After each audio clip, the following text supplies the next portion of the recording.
Allô tout le monde, bienvenue sur ma chaîne, j'espère que vous allez bien et même ça ne va pas, ça va aller, ok? C'est juste de passage, ça va aller. Alors aujourd'hui on se retrouve pour une nouvelle vidéo qui n'est pas bien, comme on dit ici là, qui n'est pas vraiment facile à entendre, mais qu'est-ce que vous voulez? Il faut qu'on se dise les vérités, hein? C'est les choses que je craignais parce que quand je fais mes vidéos souvent je l'ai fait, mais je craignais qu'une chose comme ça arrive, malheureusement. Donc, le Canada a sorti encore, il a encore tapé fort, il a encore tapé le poing sur la table par rapport au permis de travail ouvert pour les membres de famille des résidents temporaires. Donc, il faut savoir que avant, quand tu étais résident temporaire, tu pouvais faire venir ta famille. Et pas de famille, c'est monsieur, madame, enfant. Maintenant, le Canada a réduit ça, a dit que ça ne va plus se passer comme ça. Moi, quand j'ai fini l'école, mes camarades de l'époque, quand on a fini, ils ont fait, en faisant la demande de permis post-diplôme, ils ont introduit le mari là-dedans, par l'acte, et si c'était les conjoints de fait, en prouvant qu'ils ont vécu ensemble, ils ont introduit le mari ou les femmes dedans, et le mari est venu par la suite. Et ils ont même introduit l'enfant et l'enfant est venu par la suite. C'est un truc que j'ai vu, on m'a pas dit, j'ai vu.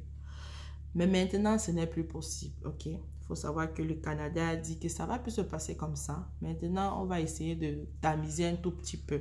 Je vais vous lire c'est quoi qu'ils ont sorti.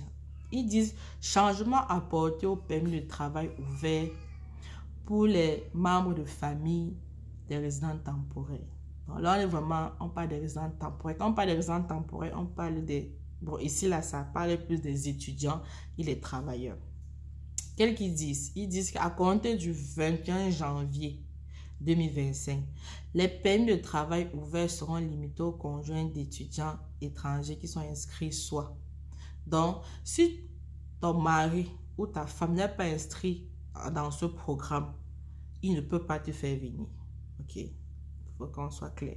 Si ton mari ou ta femme n'est pas inscrit dans ces programmes qu'ils ont cités, il ne peut pas te faire venir. C'est quoi les programmes? Programme de maîtrise d'une durée de 6 mois, 16 mois ou plus. Maîtrise. Programme de doctorat. Certains programmes professionnels admissibles comme la médecine dentaire, le droit, la pharmacie, la médecine vétérinaire, les sciences infirmières, l'éducation ou l'ingénierie. Et cela, ils prennent au moins le bac. Donc, dans ces domaines que je viens de citer, si ton mari ou ta femme est dans ce domaine et qu'il a un niveau bac, donc niveau licence, en faisant son permis de travail post-diplôme, il peut te faire venir. Mais si c'est le DEP, si c'est les premières années, deuxième année dans les collèges ou les cégeps là, laisse tomber. Continuons. Les permis de travail ouverts des conjoints seront également limités aux conjoints de travail étrangers qui sont employés dans les domaines suivants, soit. Donc, si ton mari ou ta femme travaille dans les domaines suivants, il peut te faire venir. Ok? S'il ne travaille pas dans les domaines, c'est là, c'est mort. Les domaines sont professions de catégorie 0 à 1. Certaines professions de catégorie 2 à 3 dans les secteurs où il y a la pénurie de main-d'œuvre liée aux priorités gouvernementales. Il s'agit des professions dans les catégories 0, 1, 2, 3. Voici donc les professions. Les professions dans les sciences naturelles et appliquées, la construction, les soins infirmiers, la santé, les ressources humaines, l'éducation, le sport et l'armée. Donc, si ton mari ou ta femme ne travaille pas dans ce secteur-là, la personne ne peut pas te faire venir comme avec un permis de travail ouvert. Ce qui était fait avant, mais ce n'est plus le cas. Ils ont changé la donne. Je reprends les secteurs. Dans le secteur de la santé, secteur des sciences naturelles, de l'éducation, du sport, de l'armée, des sciences naturelles et appliquées, autant pour moi, de la construction, des soins de santé et des ressources naturelles.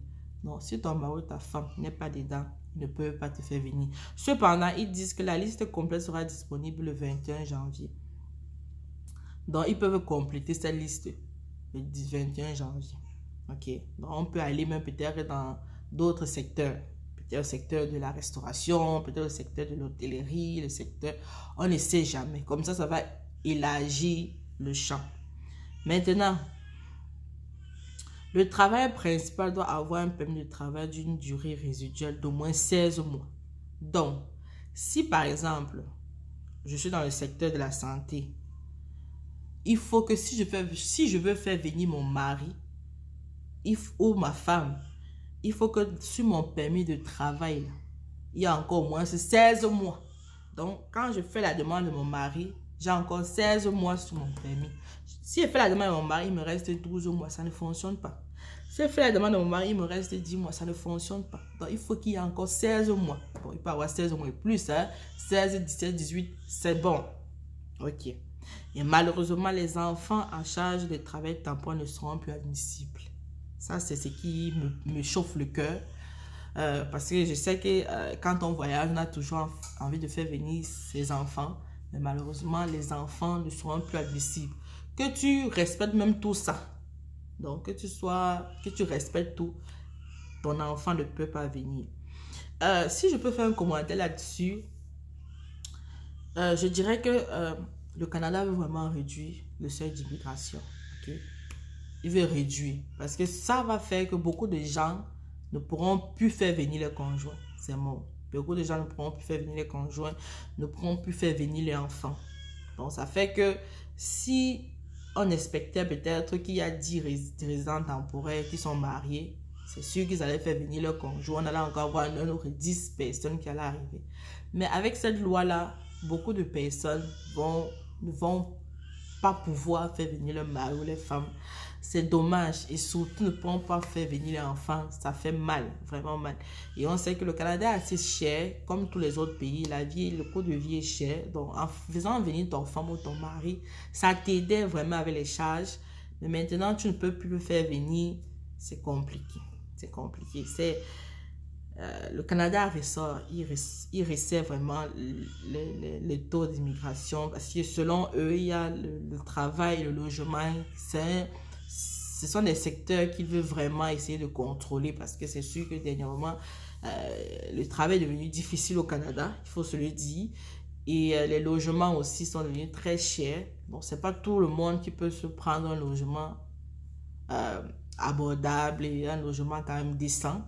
Les gens vivent dans des situations vraiment compliquées et les gens sont même souvent à la rue. Bon, ça fait que tout ça, c'est une façon de resserrer un peu tout ça. Mais après, je dirais que nous, les immigrants, on a notre part de responsabilité là-dedans. Vous savez de quoi je parle. J'ai fait une vidéo, j'ai fait plein de vidéos parlant de ça. La mentalité de l'immigrant n'est pas bonne. La mentalité n'est vraiment pas bonne.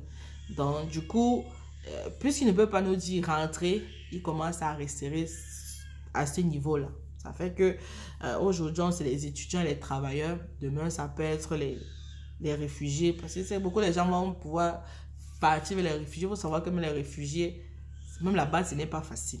Même là-bas, ce n'est pas facile. Et je suis sûr que ça viendra aussi qu'ils vont resserrer du côté des réfugiés. Donc, malheureusement, c'est ce qui est.